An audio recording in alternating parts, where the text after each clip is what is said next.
इस वीडियो के माध्यम से हम लोग देखेंगे जेपीएससी पेपर फर्स्ट में जो सिलेबस है उस सिलेबस को किस किस बुक से कवर किया जा सकता है, कौन कौन से बुक आपको फॉलो करने चाहिए, इसको लेकर के इस वीडियो में हम बात करेंगे।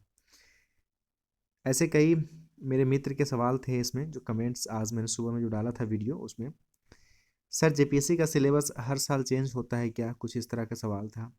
सर जेपीएससी पीटी एग्ज़ाम के लिए कौन सा बुक से पढ़ाई स्टार्ट करना सही रहेगा। तो ये सवाल को लेकर के मुझे भी लगा कि जो स्टूडेंट अभी बिगनर हैं, जो स्टार्टिंग कर रहे हैं अपना जेपीएससी का प्रिपरेशन, उनको गाइड करना चाहिए।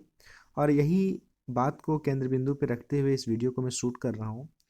वीडियो को आप एंड तक देखिएगा, और अगर आप हमारे चैनल में फर्स्ट टाइम हैं तो चैनल को सब्सक्राइब करना बिल्कुल भी ना भूलें, और बेल आइकन को भी हिट करके रख लीजिएगा। मैं कोशिश करता हूँ छोटे छोटे वीडियो के माध्यम से आप लोगों को कुछ असिस्ट कर पाऊँ जेपीएससी के प्रिपरेशंस के रिगार्डिंग, या अदर कोई अदर स्टेट पीसीएस का होता है उसके रिगार्डिंग। पेपर फर्स्ट जो है दोस्त, उसमें आपको जनरल स्टडी यानी सामान्य अध्ययन आपको पढ़ना है, जिसमें कि भारत का इतिहास पढ़ना है। भारत के इतिहास में आपके ये तीनों पोर्शन है। इसे आप पीटी के अगर पॉइंट ऑफ व्यू से पढ़ना चाहते हैं तो लूसेंट से पढ़िए, बहुत सफिशियंट है, आप लूसेंट से उसे कंप्लीट कर लीजिए। मैं आपको एक बात और भी बताना चाहूँगा कि जो कुछ भी मैं यहाँ पे आपको बताऊँगा, मैं आपको ऐसा कोई भी इंफॉर्मेशंस या फिर कोई भी ऐसी चीज़ें नहीं बताऊँगा जो आपको लेंदी हो आपको प्रिपरेशंस में। आप सिर्फ लूसेंट पढ़िए। अगर आपका मन है तो एनसीईआरटी आप पढ़ सकते हैं 11th क्लास का और 12th क्लास का, आप यहाँ से भी पढ़ सकते हैं। लेकिन लूसेंट में जितना भी चीज़ें हैं आपका पीटी कवर हो जाएगा। नेक्स्ट अगर ज्योग्राफी की बात करें दोस्त, ज्योग्राफी को लेकर के जो पीटी कंसर्न के लेकर के बात करें हम, तो यह भी आप लूसेंट को प्रीफर कर सकते हैं। अदरवाइज आप 11th और 12th क्लास का जो एनसीईआरटी है उसे आप पढ़ सकते हैं। ये काफ़ी होगा आपके पीटी के लिए। अगर आप 11th 12th का नहीं पढ़ते हैं तो फिर आप 6 क्लास से लेकर के 10th क्लास तक का एनसीईआरटी को पढ़िए। इससे आपका पीटी में सारे क्वेश्चंस आने की यहीं से आपको देखने को मिलेगा। ये दो सब्जेक्ट का हो गया, हिस्ट्री और ज्योग्राफी के लिए। इकोनॉमिक्स में स्टूडेंट को, सॉरी पॉलिटी का सबसे पहले बात करेंगे। पॉलिटी में जो है आपका आपका ज्योग्राफी और गुड गवर्नेंस, ये एम लक्ष्मीकांत का दोनों बुक आता है आपका, गुड गवर्नेंस के लिए भी और आपका पॉलिटी के लिए भी। तो देखिए यहाँ से 4 क्वेश्चंस रहते हैं पॉलिटी में, यहाँ से भी 4 क्वेश्चंस रहते हैं, और ये आपका 2 नंबर का होता है। तो आप अगर लक्ष्मीकांत पढ़ेंगे दोस्त तो आपका ये दोनों पोर्शंस कंप्लीट हो जाएगा। जो कॉन्स्टिट्यूशन वाला है आपके 6 नंबर यहाँ से कंप्लीट हो जाएंगे। और साथ ही साथ लोक प्रशासन के लिए तो आपको लक्ष्मीकांत पढ़ना ही है, यहाँ से पढ़िए आप। या फिर अगर किसी कोचिंग का नोट्स है तो यहाँ से करिएगा। ध्यान दीजिएगा, ज़्यादा मैं कॉम्प्लेक्स नहीं बनाना चाह रहा हूँ। अगर आपके एम लक्ष्मीकांत का अगर नोट्स है आपके पास, बुक है, तो उस बुक से पढ़िए।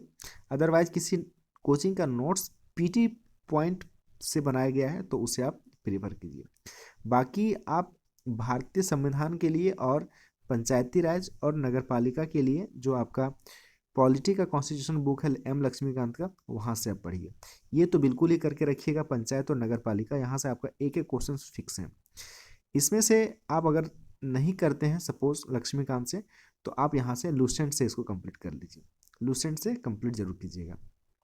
आई होप ये तीनों सब्जेक्ट के बारे में समझ में हो गया होगा, कौन कौन सी किताब से पढ़ना है। यहाँ पे इकोनॉमिक को लेकर के भी स्टूडेंट में बहुत सारा डर रहता है कि कौन सा बुक से पढ़ूँ। आपको सबसे पहले बेसिक चीज़ें आपको पढ़ना है। आधारभूत लक्षण क्या है भारतीय अर्थव्यवस्था का। तो देखिए आज़ादी के बाद का जो हमारा आर्थिक व्यवस्था कैसा रहा है, इन सब चीज़ों को पढ़ने के लिए आप 11th क्लास का एनसीईआरटी को पहले पढ़िए और समझिए। और उसके पहले मैं बोलना चाहूँगा कि 9th और 10th क्लास का भी अगर आप पढ़ते हैं, जो आपका इकोनॉमिक्स पोर्शंस है जो अर्थव्यवस्था का है, तो उसे भी आप कोशिश कीजिए पढ़ने का।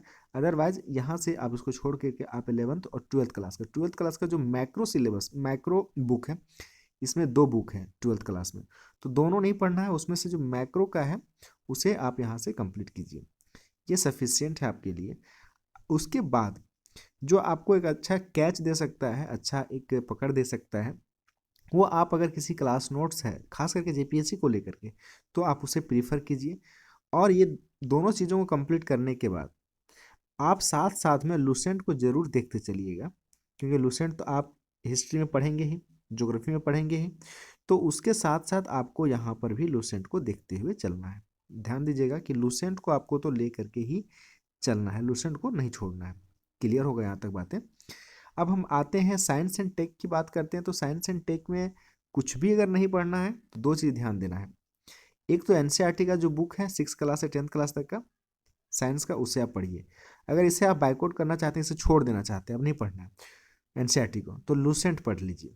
लूसेंट से बहुत सारे क्वेश्चंस यहाँ से आपको मिल जाएंगे। अब सर बात करेंगे कि सर कृषि का कैसे पढ़ें, तकनीकी विकास का कैसे पढ़ें और सूचना आधार का। देखिए ये बहुत बड़ा टॉपिक नहीं है जो आपका इंफॉर्मेशन कम्युनिकेशन टेक्नोलॉजी को लेकर के जो है हमारा आईसीटी का, ये आप किसी क्लास नोट्स से, किसी कोचिंग का नोट्स से आप कोशिश कीजिए ले लेने का। अदरवाइज आप गूगल करके या फिर यूट्यूब वगैरह से भी इसे आप पढ़ लीजिए, क्योंकि यहाँ से भी आपके दो क्वेश्चंस होंगे, विकास वाले यहाँ से भी होंगे आपके दो क्वेश्चन। तो ये सब चीज़ों को आप जब आप विज्ञान पढ़ेंगे तो यहाँ पे आपको कृषि और तकनीकी में क्या क्या विकास हुए हैं जैसे उसके बारे में, यहाँ पे आप करंट अफेयर से भी इसको आप जोड़ करके देख सकते हैं, लेकिन ज़्यादा आपको हौच पौच नहीं बनाना है चीज़ों को। आप सिंपली पहले लूसेंट को पढ़िए और एनसीईआरटी का बुक को पढ़िए, और जो भी साइंस एंड टेक में अगर कोई अपडेट्स हैं, कोई करंट अफेयर में है कृषि को लेकर के और तकनीकी को लेकर के, तो उसे पढ़ लीजिए। या इतना दिमाग अगर नहीं लगाना चाहते आप तो सिर्फ किसी कोचिंग का अगर है आपके पास नोट्स, तो इसके लिए यहाँ से उठा लीजिए। एक यहाँ पे पोर्शन आ जाता है दोस्त, 10 नंबर क्वेश्चन आता है यहाँ पे, 10 क्वेश्चन। ये आपका झारखंड सामान्य अध्ययन से, आप उड़ान आईएएस का जो बुक है उसे आप रेफर कर सकते हैं, बहुत ही काफ़ी सटीक यहाँ पे लाइन बाय लाइन लिखा हुआ है। नहीं तो फिर पतंजलि का भी है, उसे भी आप रेफर कर सकते हैं, या फिर मनीष रंजन सर का, इसमें से कोई भी एक एक में आप उड़ान ही रख लीजिए और उड़ान से ही अपना पढ़ना स्टार्ट कीजिए। नेक्स्ट है आपका राष्ट्रीय अंतर्राष्ट्रीय समसामयिक घटनाएं, यानी नेशनल और इंटरनेशनल लेवल की जो करंट अफेयर है उसे आपको पढ़ना है। सर तो इसके लिए कौन सा बुक को पढ़ें? आप देखिए एडिटोरिया का एक आता है मैगजीन, उसे आप प्रीफर कीजिए, ज़्यादा अच्छा रहेगा एडिटोरिया का, तो उसे आप कोशिश कर सकते हैं। ये नहीं सर कि झारखंड का रहेगा तभी पढ़ूंगा, नहीं, आपको वही पढ़ना है पहले।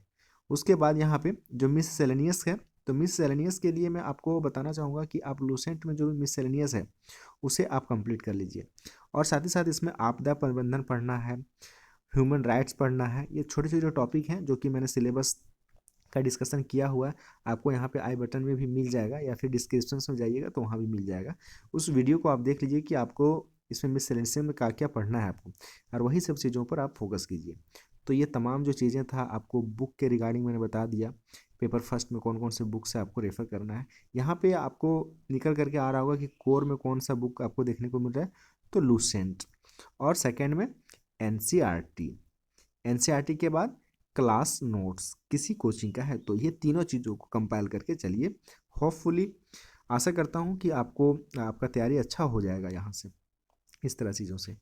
बाकी वीडियो पसंद आया हो तो लाइक ज़रूर कीजिएगा, और चैनल में नए हैं दोस्त तो चैनल को सब्सक्राइब करना बिल्कुल भी नहीं भूलिएगा। मिलते हैं कोई नई वीडियो में, तब तक आप सभी लोग का धन्यवाद।